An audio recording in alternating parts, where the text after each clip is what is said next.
नमस्कार। आज हम कक्षा 6 की विज्ञान की किताब की एक दिलचस्प हिस्से पर बात करने वाले हैं। ये लंबाई और गति को नापने के बारे में है। जी। और इसकी शुरुआत होती है एक छोटी सी कहानी से। दीपा नाम की एक बच्ची है। हाँ, उसे स्कूल की नई यूनिफॉर्म चाहिए, तो उसकी माँ दुकान जाती हैं, 2 मीटर कपड़ा लेती हैं। दुकानदार उसे एक मेटल की रॉड से नापता है। फिर वो कपड़ा दर्जी के पास जाता है। दर्जी अपना मेजरिंग टेप निकालता है। अच्छा। लेकिन तभी माँ कहती हैं कि भाई लंबाई ना 4 अंगुल और बढ़ा देना। 4 अंगुल, यहीं से मामला दिलचस्प हो जाता है। बिल्कुल। दीपा और उसके दोस्त अनीश, हरदीप, पद्मा, तस्नीम सब सोचने लगते हैं ये अंगुल क्या है। हाँ, और फिर वो सोचते हैं कि क्या हाथ की लंबाई से नापना, जैसे किताब में बाजिलिश्त कहा गया है, वो सही तरीका है। ये रोज के अनुभव ही हमें मापन के बेसिक बातों पर सोचने को मजबूर करते हैं। सही कहा। तो बच्चों ने क्या किया, उन्होंने सोचा चलो क्लास की मेज को ही नापते हैं अपने अपने बाजिलिश्त से। हाँ, ये प्रयोग बड़ा मजेदार रहा होगा। हाँ, और नतीजे देखिए। अनीश का नाप आया 13 बाजिलिश्त से थोड़ा सा ज्यादा। ठीक है। पद्मा का पूरा 13, तस्नीम का 13 से जरा सा कम, दीपा का आया 13 और 14 के बीच कहीं, और हरदीप का उसका ठीक 14 बाजिलिश्त। हाँ, देखा, यही तो बात है। सबके नाप अलग अलग, ये क्या गड़बड़ है? गड़बड़ नहीं, ये तो अपेक्षित था। वजह सीधी सी है, हर किसी के हाथ का साइज, मतलब बाजिलिश्त की लंबाई, वो अलग होती है। अच्छा। तो इसे यही साबित होता है कि शरीर के हिस्सों से नापना, जैसे हाथ से या उंगलियों से, यह भरोसेमंद तरीका नहीं है, खासकर जब हमें बिल्कुल सही नाप चाहिए। यहीं पे फिर वो मानक मात्रकों की जरूरत पड़ती होगी। बिल्कुल, स्टैंडर्ड यूनिट्स, ऐसे मात्रक जो सबके लिए हर जगह एक जैसे हों। वरना सोचिए, व्यापार कैसे होगा, इंजीनियरिंग कैसे होगी। बात तो सही है।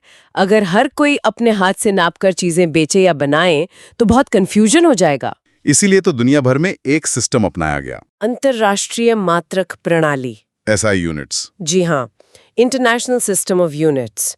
और इसमें लंबाई के लिए मानक मात्रक है मीटर, जिसे एम से लिखते हैं। अच्छा, मीटर। और किताब में ये भी दिया है कि छोटी लंबाइयों के लिए सेंटीमीटर यानी सीएम, और उससे भी छोटी के लिए मिलीमीटर यानी एमएम। करेक्ट। 1 मीटर में 100 सेंटीमीटर और 1 सेंटीमीटर में 10 मिलीमीटर। और अगर बहुत लंबी दूरी नापनी हो, जैसे 2 शहरों के बीच की, उसके लिए है किलोमीटर, केएम। 1 किलोमीटर मतलब 1000 मीटर। ठीक है, तो मात्रक तो समझ आ गए, मीटर, सेंटीमीटर, किलोमीटर। पर सिर्फ सही मात्रक होना काफी नहीं है, उसे सही तरीके से इस्तेमाल करना भी उतना ही जरूरी है। मतलब नापने का भी कोई खास तरीका होता है। हाँ बिल्कुल, किताब इस पर ध्यान दिलाती है।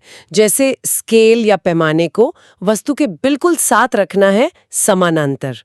और जब आप निशान पढ़ रहे हो तो आपकी आंख बिल्कुल उस निशान के ऊपर होनी चाहिए। साइड से देखने पर थोड़ी गलती हो सकती है। अच्छा, एंगल की वजह से, पैरेलैक्स एरर जिसे कहते हैं। हाँ, कुछ वैसा ही।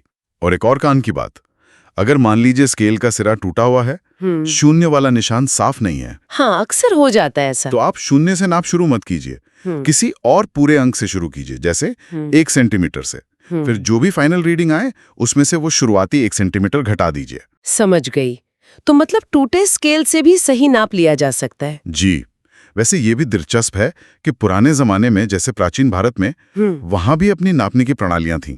किताब में जिक्र है अंगुल का, योजन का, इनका इस्तेमाल वास्तुकला वगैरह में होता था। वाह, ये तो काफी रोचक बात है। अच्छा, नापने के अलावा एक और चीज थी किताब में, संदर्भ बिंदु, रेफरेंस पॉइंट। हाँ, ये बहुत जरूरी कॉन्सेप्ट है। बच्चे बात कर रहे थे कि पार्क पास है या स्कूल, तो जवाब इस पर निर्भर कर रहा था कि वो दूरी कहाँ से नाप रहे हैं, घर से या बस स्टैंड से। एकदम सही।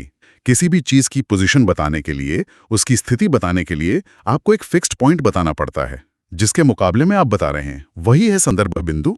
और इसी से गति यानी मोशन का आइडिया जुड़ता है। बिल्कुल, कोई चीज चल रही है या रुकी हुई है, ये भी संदर्भ बिंदु पर निर्भर करता है। कोई वस्तु गति में तब कहलाती है जब समय के साथ किसी संदर्भ बिंदु के सापेक्ष, मतलब उसकी तुलना में, उसकी पोजीशन बदल रही हो।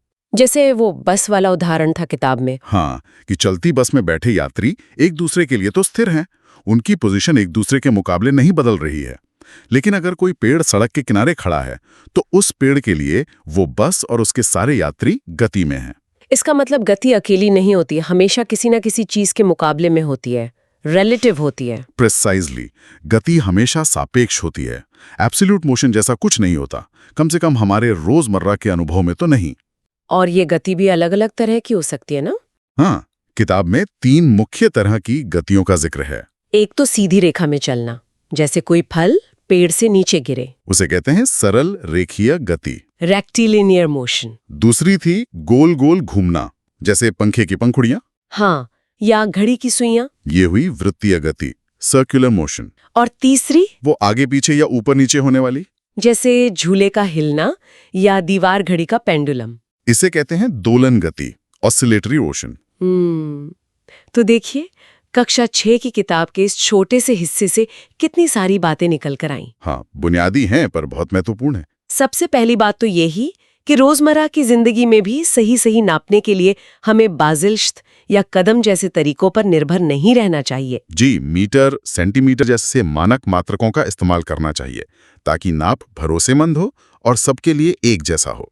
और दूसरी बड़ी बात ये समझ आई कि किसी चीज की स्थिति हो या उसकी गति, उसे बताने के लिए हमेशा एक संदर्भ बिंदु जरूरी है। बिल्कुल, मोशन इज रिलेटिव, गति सापेक्ष है। तो जाते जाते एक सवाल छोड़ जाते हैं सोचने के लिए। जरूर। अगर गति हमेशा सापेक्षी है, हमेशा किसी न किसी चीज के मुकाबले में ही नापी जाती है, तो क्या किसी भी चीज की असली मतलब एब्सोल्यूट गति जानना मुमकिन भी है, या ये हमेशा देखने वाले पर, ऑब्जर्वर पर ही निर्भर करेगा? बहुत गहरा सवाल है, इस पर सोचेगा जरूर।